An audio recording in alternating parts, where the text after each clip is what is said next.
we're excited to be back to do a collaboration murder mystery. So I'm just gonna go ahead and let everyone introduce themselves, and let's start with Maddie. Hi. So most of you guys have already know of me. I do the podcast, the Next Bestseller podcast with TABC, and you can kind of follow our podcast, and we'll interview some authors on the Next Bestseller Instagram. So yeah, I'm 17 and I'm a senior in high school. So awesome. Lily, do you want to go next? Yeah, so I'm Lily, and I'm also 17 and a senior in high school. And you may know of me, but I'm more behind the scenes. I did a takeover once, but I do a lot of the Instagram stories. I'll try to do one every other day, so you can definitely see me on there. So that's where I am. So yeah. Awesome. Shion, do you want to go next? Yeah, so I'm Shion. I am also dealing with the Instagram and doing a lot of the stories and the posting. So more behind the scenes. I've also done a takeover, but I'm 18 and I am in college right now. All right, Jo, your turn. Hi, I'm Jo Schaffer Layton, and I'm one of the co-founders of Teen Author Bootcamp, and I'm also the PR and marketing director. We're excited to have you all here. And so I'm just going to kind of explain to our viewers what's going to happen. So we're doing a murder mystery, and I'm going to be the host, kind of like the host narrator. And everyone else has characters. And so as we go along with our story, try and see if you can figure out who the murderer is before we do. And if you do figure it out, go ahead and put it in the comments. All right, so let's get started. I'm just gonna go ahead and read our starting evidence. And the murderer already knows who they are. So if you're the murderer, hopefully you know who you are. And if you're not the murderer, hopefully you know you're not the murderer. Okay. In the coldest month of 1933, somewhere near the Austrian border, passengers aboard a transcontinental train were about to experience something that would change their lives forever. And one passenger would not experience life again at all. Our tragic victim, John Doe. The Simpleton Orient Express had experienced mechanical issues since its departure from Paris. Banging and clanging noises came from the reluctant steam engine. Steam hissed from every orifice, and lost in it all a gunshot that rang out at 15 minutes past 5. The body might have gone undiscovered had the train not run into the wrong type of foliage on the track. At least that's the excuse the driver gave for pulling up that night. At 5:45, the Simpleton Orient Express put on its brakes and came to a halt. 15 minutes later, a shrieking train guard, Alfred Prufrock, announced there had been a murder. "There's a murderer!" he cried. According to Alfred, there had been struggle in the victim's cabin, as a light shade had shattered into deadly shards, and although John Doe succumbed to a single gunshot wound, he scrawled a note before dying. So what was on the note, you ask? Something that surely all the guests, nay, suspects, were about to find out as their own story unfolded. Okay, so I've already told the murderer who they are, so now we're going to go on and we're going to have the characters introduce themselves. So, Tessa, or should I say the Duchess, why don't you read your introduction? I am the Duchess of Downton, as I'm sure you're all aware. I'm traveling to visit my sister in Sofia, Bulgaria, which also happens to be her name. I thought it would be a pleasant journey, but this ghastly murder is enough to put one off one's Earl Grey. Naturally, a woman of my standing can't be a suspect. Even if I had a gun, which I don't, where would I keep it? In my handbag? Okay. Jo or Indy, why don't you go ahead and introduce yourself? Thank you, ma'am. I'm Indy Temple and I've got acrophobia. Oh, sorry, wrong meeting. I'm a curator / archaeologist. There's a lot of beautiful things around and I can't wait to stuff them into my museum. I'm sad about John Doe. He seemed normal, all things considered. Oh, if anyone's seen a really ornate goblet lying around, let me know. And definitely don't drink from it.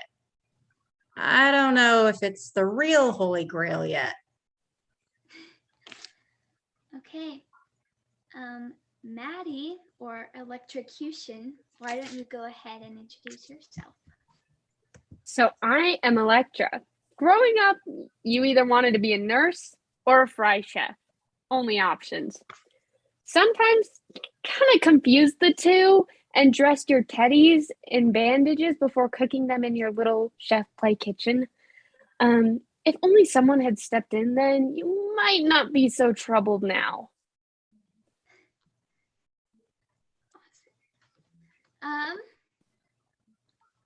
Let's see. Lily or Albert Weinstein, it's your turn. Good evening. I'm Professor Albert Weinstein, actually pronounced Weinstein, but you can call me Al. Sadly, I have no interest in criminology, or I might have been some use, but I'm currently working on an equation that describes energy, including an experiment to harness yawn energy from people whilst I talk. Did you know if you yawn now, we could power this train back to London? Okay, and last but not least, Shion or Miss Crimson.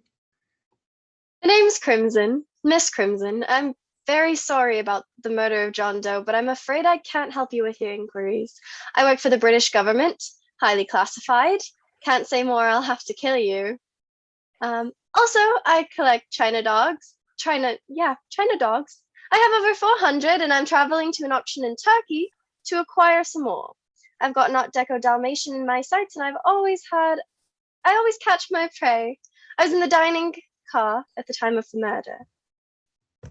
Awesome. Now that we're all acquainted, we can go ahead and start with Act 1.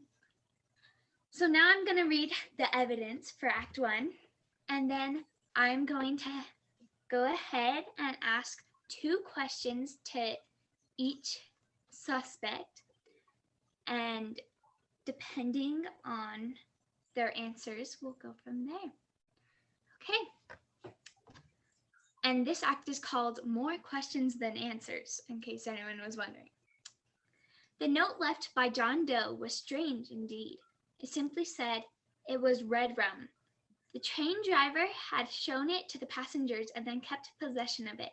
He would find out its true meaning later when combing his hair in the mirror. But I digress. Many of the suspects had not murdered John, so were eager to investigate, whilst the train had stopped.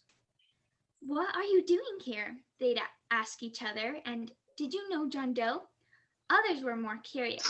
Why was the Duchess visiting her sister? Who was the butler working for? And what kind of doctor was the doctor? So there are other characters that will be mentioned, but they're not actually in here right now. Some of them preferred to listen, eavesdropping on conversations about Mrs. Temple's Holy Grail, Monsieur Perry's obsession with the deceased's personal effects, and Jane Doe whispering softly about witness protection. And so far, only one passenger, the nun, Sister Soprano, admitted speaking to John Doe shortly before he was murdered, a fact that was unlikely to go unnoticed by the intellectual stallions in the dining carriage. So there's your little tidbit of information. And now I'm just going to go ahead and start asking questions, starting with Albert Weinstein.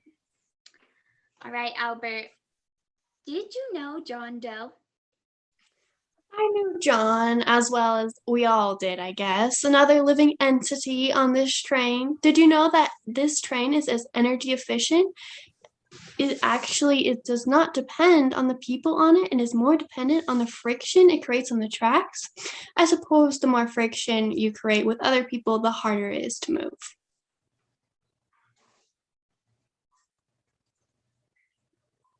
Are you there, Lily? Can you hear me? Yes. Yeah. Did you hear the question? Yes. Did I pause? I heard Yeah, I you. think it froze.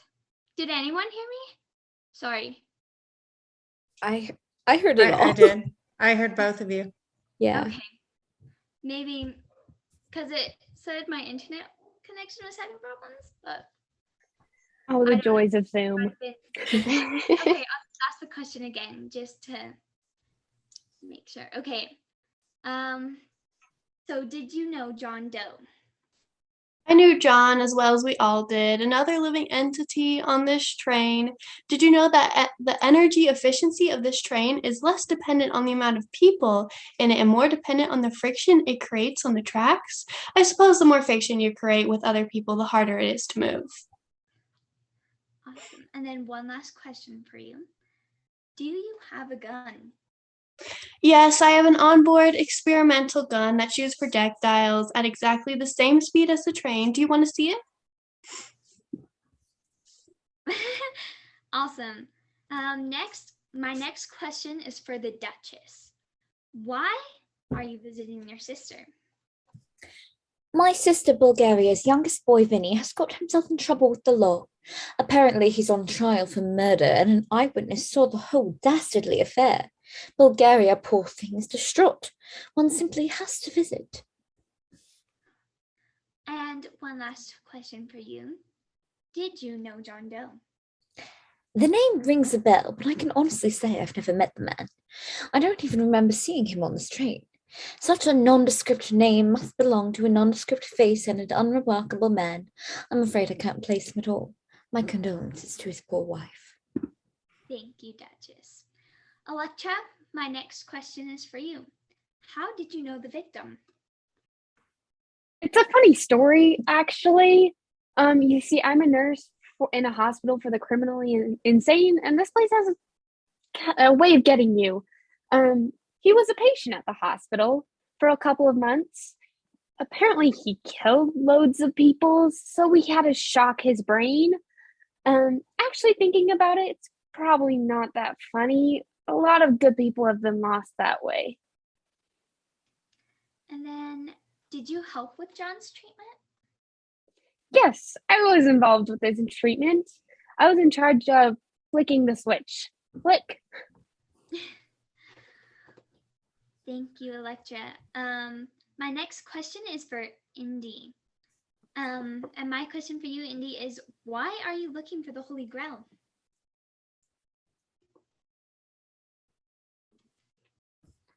Oh, Joe, I think you're on mute.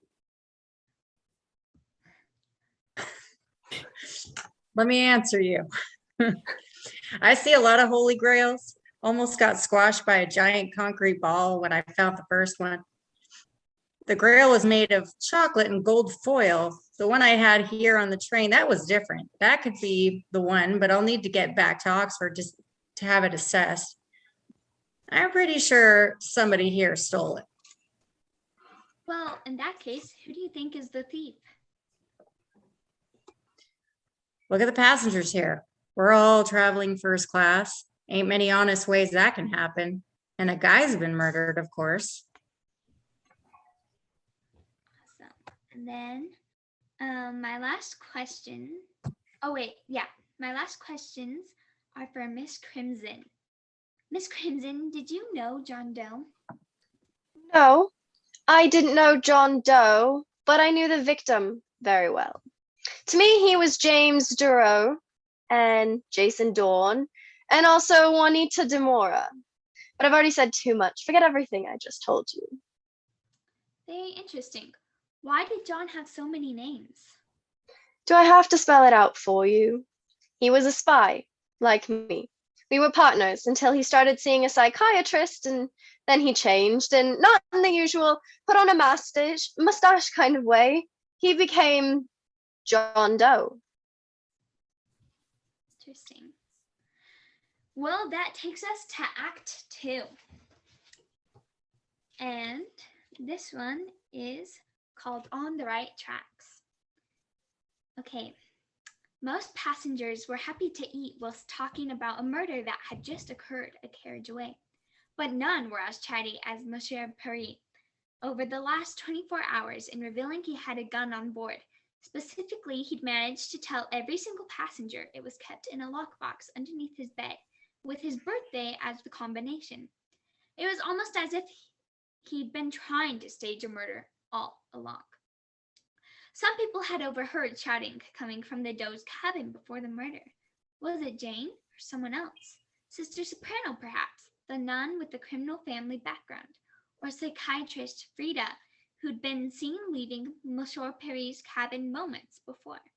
Or perhaps the butler did it, after all. He'd been heard talking to Mr. Big about stopping the train.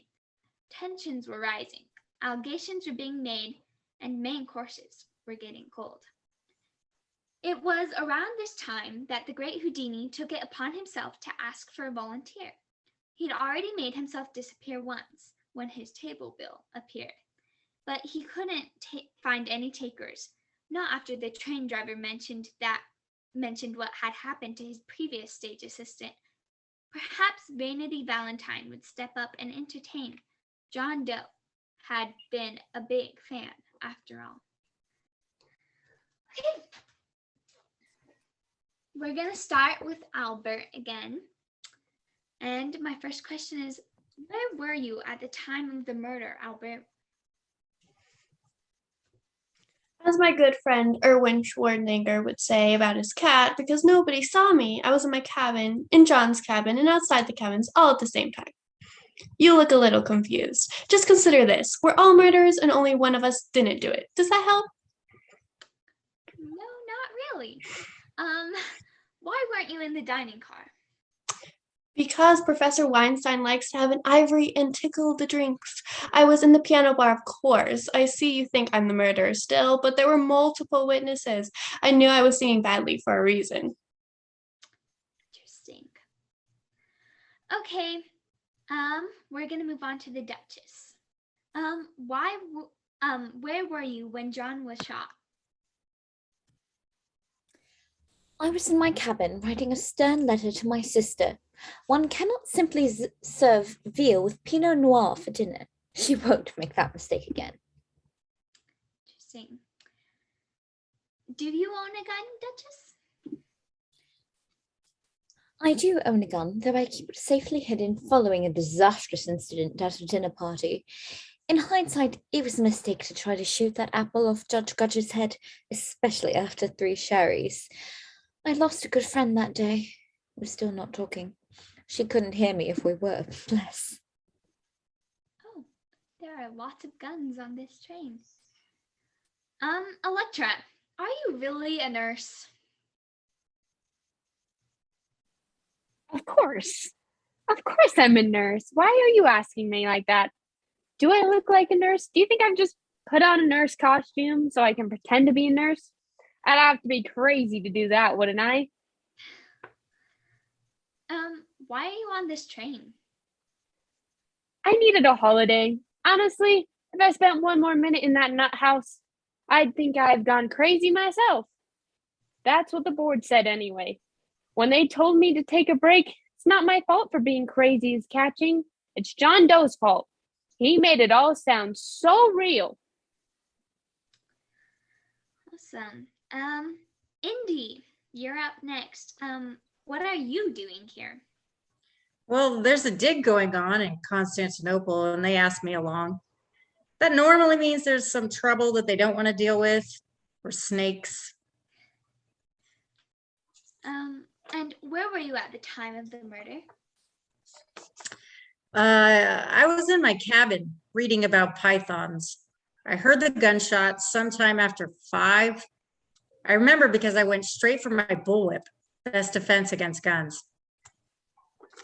Interesting.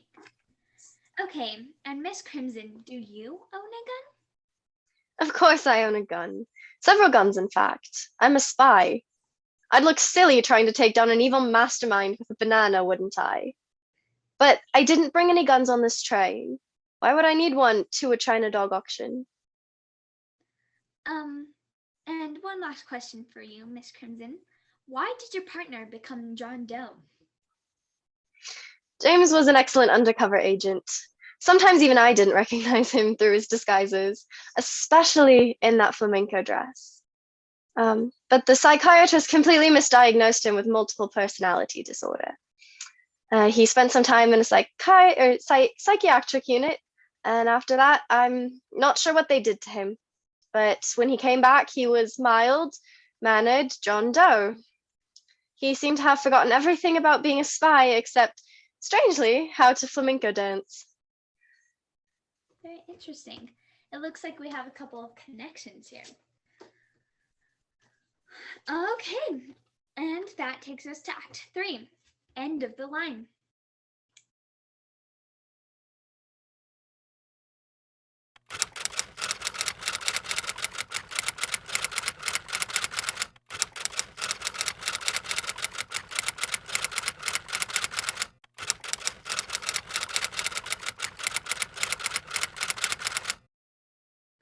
As the evening extinguished, motives for murder filled up like passengers with wine.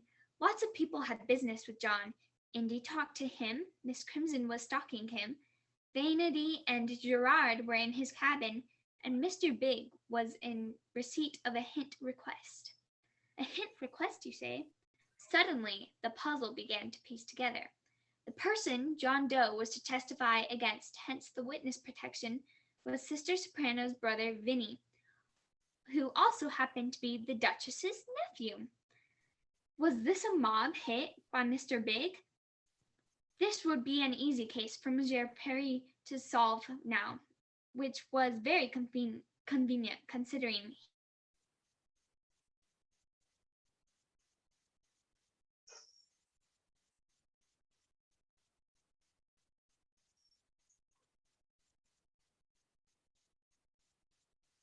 Is it frozen for anyone else? Yes.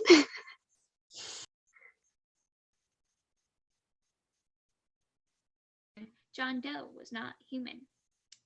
That's something that the psychiatrist would have shrunk her for. If Hey, only- Kendra. Yeah. It paused during half of that. Yeah. Where did it end? Like, where did I end before it cut out? Last thing I heard was convenient, I think. Okay. Let's Mhm. see. Now I have to find where I was.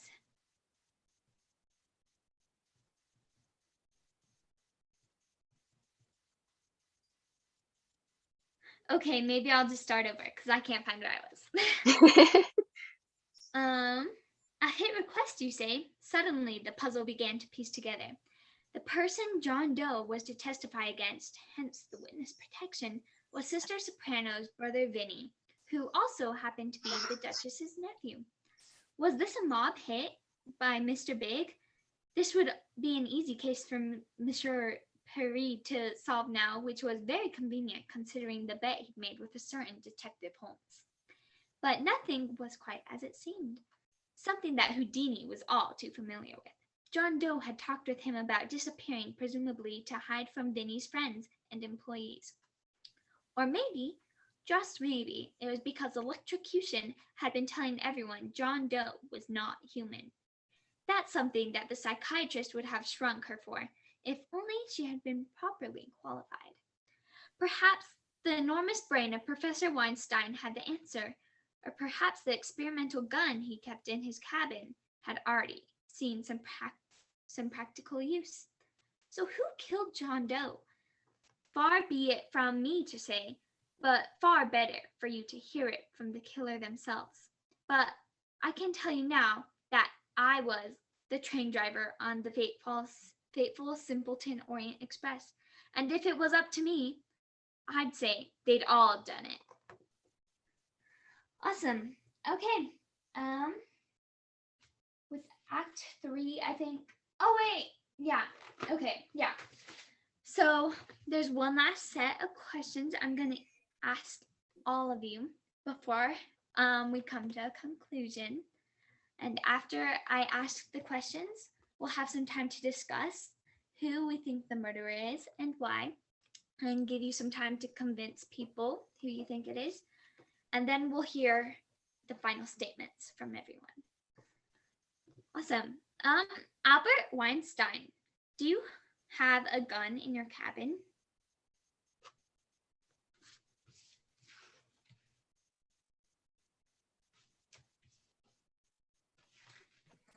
That is correct. As I mentioned before, I have on board an experimental gun that shoots projectiles at exactly the same speed as the train. Do you want to see it? Specifically, I wanted to find out if the bullet that was moving at the same speed as a train would be suspended in midair. Stick your head out the window and we'll try it now.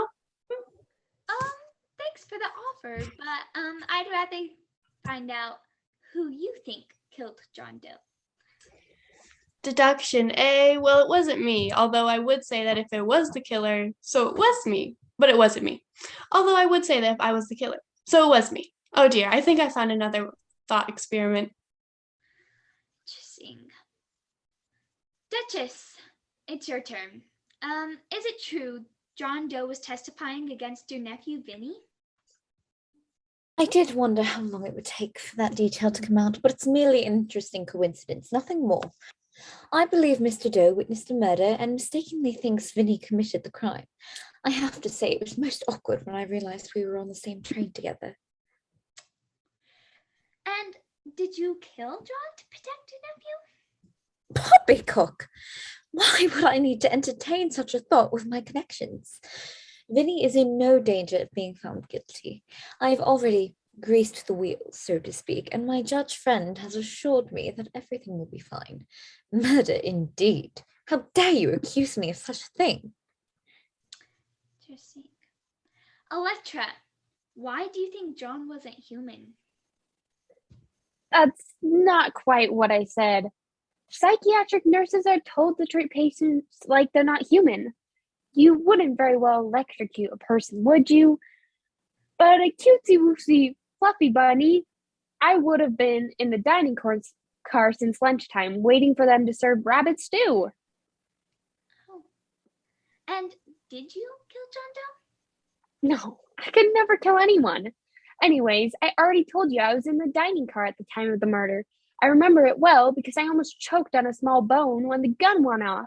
Luckily, a steward performed the Heimlich maneuver on me, or you'd have to take two bodies to bag right now. Oh. All right, Indy, your turn. What business did you have with John? Well, I just met him yesterday. He recognized me from a periodical Tomb Raider monthly, and he asked me to drop by his room. Those kinds of meetings normally end up with me swinging over a snake pit, so I politely declined. He still made out like I turned up, but I didn't. Interesting. And why did you say you have acrophobia? Sorry, that's a really long word that means I'm scared of heights. Pretty much anything more than standing on a bar stool. I can't stand trains. Just looking out the window can make me feel sick.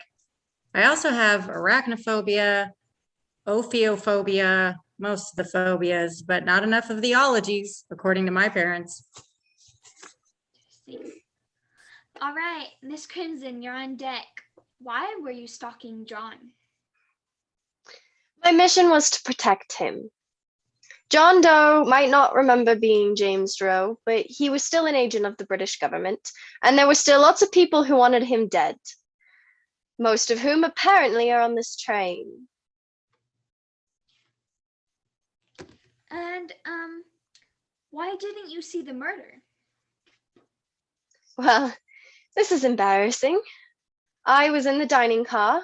I was supposed to be keeping an eye on James to make sure nothing happened to him, but it was dinner time and I was starving. That's what I said earlier, that I was sorry about his murder. If I was doing my job properly, it would never have happened. Please don't tell Q. Okay. Well, we've heard from everyone now. Now, we're gonna take some time to let each player make an accusation and say why they think it's that person. And if then after everyone's made their accusations, if someone then changes their mind, they can go ahead and say so. But let's start, since Miss Crimson has been last most of the time, let's start with Miss Crimson. Oh boy, I was hoping I would not go first. We can start with someone else if you want. Do we have to pick just one? You can say multiple people if you want. If you want more time to solidify an opinion, we can move to someone else first. I have two for sure. Electra, you have quite a suspicious background, having not an actual degree, working in a field that you should not be working in, from the sound of it. And it sounds like you had some ties to him in his psychiatric form. And being that he was a friend before that, I have some suspicions. Interesting. Who's your second person? My second person is the Duchess. Not everything is always fine and dandy in higher class life. And as such, because she has a relative who she seems to want to protect, things with the judge may not be as tight. Therefore, things could be a little bit more taking things into her own hands. Gotcha. All right. Indy, let's hear from you now. You know, I think it's the Duchess. You just can't trust those elitists. They think they can get away with anything. You know what I'm saying? Yeah. Definitely, she's sus. Gotcha. All right. Electra, would you like to add in your opinion? My vote is also on the Duchess. I just think she has the biggest motive out of all of us. And if that's what's going to drive someone to murder someone, you got to have a pretty big one. Gotcha. Let's see. The Duchess, you're next. Would you like to make an accusation? People seem to be ganking on you. First of all, I would like to address all of the accusations against me, and frankly, I'm quite appalled. Clearly, none of you have been listening tonight, because if you had, you would have realized that Albert Weinstein has been distracting all of us with his talk of fancy experimental thought theories. And the experimental gun and the offer to shoot you out the window, clearly the man is mental. Honestly, from the first word he spoke, I knew he didn't answer the question. He just went quite around it and distracted us all. And if it isn't him, then I agree with Miss Crimson, it is certainly Electra. But what kind of monster thinks electrocuting a little bunny rabbit and then eating rabbit stew afterwards is okay?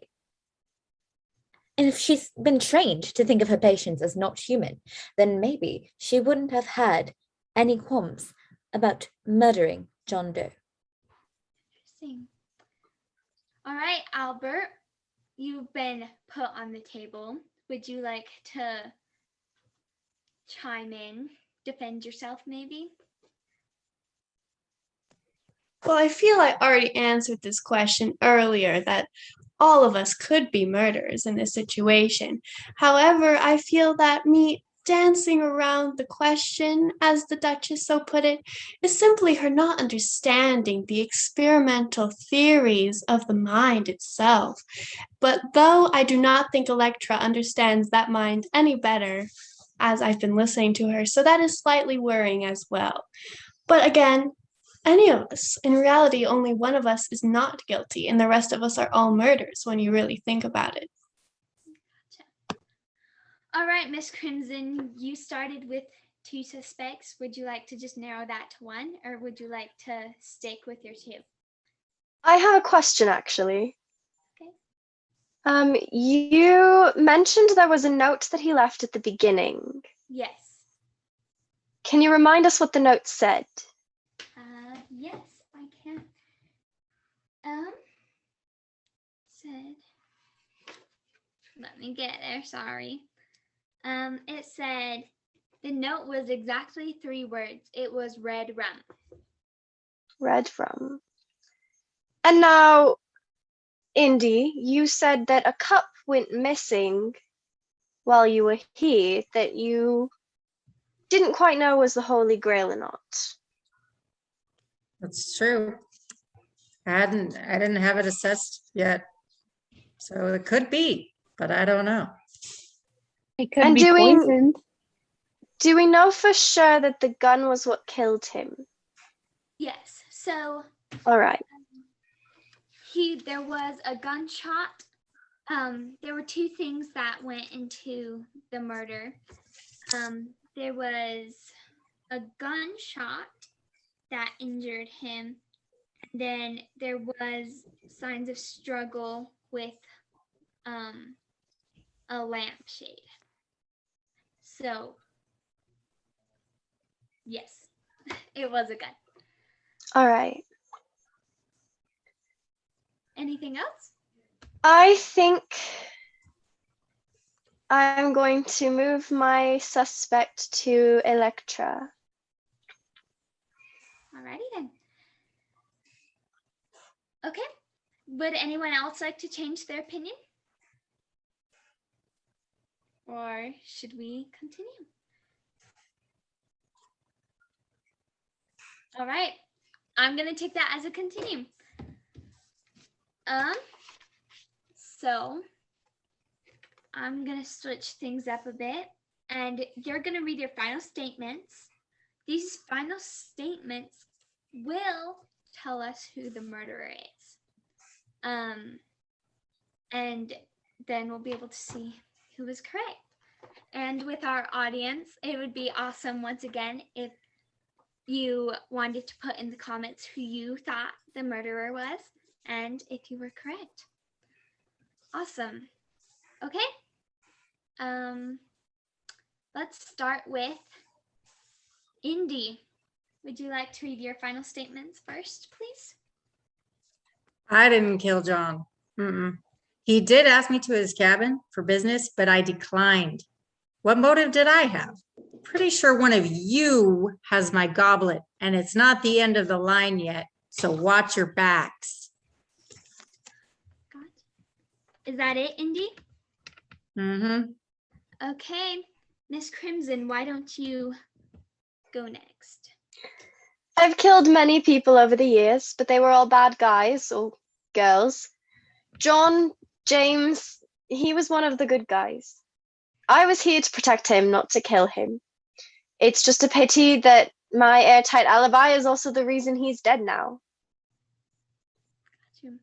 So now we know it couldn't have been Indy or Miss Crimson. So the 3 people who were put on the table as murderers are now gonna go, and we'll see if it was one of them. All right, Electra, would you like to go ahead and read yours? I told you I didn't do it. So I don't know why you're all looking at me like that. I brought my travel paddles with me if anyone needs reconditioning, though. What does it take for a health worker to get a holiday nowadays? All right. Thank you, Electra. Albert, why don't you go ahead and give us your final statements? Well, it wasn't me, although I would say that if I was the killer. But the last one to speak is always the guilty, so in this case, it definitely wasn't me. Opportunity check means check, but where's my motive? Maybe in a parallel universe I am the killer? Maybe I just picked up the right piece of paper today. And Duchess, would you please give us your final statements? What was it that gave one away? The fact that I lied about seeing Mr. Doe on the train, or that I lied about owning a gun? Also, since I mistook her ear for a red delicious, I can no longer rely on my friend Judge Grudge to grease the wheels of justice. So the only way to get my nephew Vinny off his murder charge was to kill the eyewitness, John Doe, which is the only reason I'm on this train. I unhooked the gun from my brassiere, and the rest was simple. John Doe let me into his cabin because, well, I'm a duchess and you don't say no to a duchess. I shot him, then tried to throw the gun out of the window, but I missed and it bounced off the frame and smashed the light shade. Fearful of creating any more noise, I tucked the gun into my girdle and made my escape. Now I know you'd like to have me arrested, but just to remind you, I'm a duchess, and that sort of thing just isn't done. And there we have it. I told you. I was right up until I changed my guess. Yeah. She was just too good. Yeah, it was a little bit too much. Like everything was pointing towards her. Like I was almost afraid that it was going to be the professor because like everything was pointing away from him. I'm pretty sure I'm just a little. A little cray. Me too. Me too. Well, great job, everyone. I know I enjoyed myself, and I hope you guys enjoyed yourselves. So I think this was like a fun Halloween thing to do, just to have a little fun. And I hope our audience enjoyed it too. And for our viewers, if you liked this and you want to see more things like this, go ahead and let us know in the comments too. And don't forget to check out the next bestseller podcast. And Jo, is registration opened yet for Teen Author Bootcamp? Registration opens November 1st, and it's early bird pricing, so you want to get in there while the prices are low. There you have it. That's the time to do it. Awesome. We hope to see you there, and have a great night, guys. Thanks. See you guys.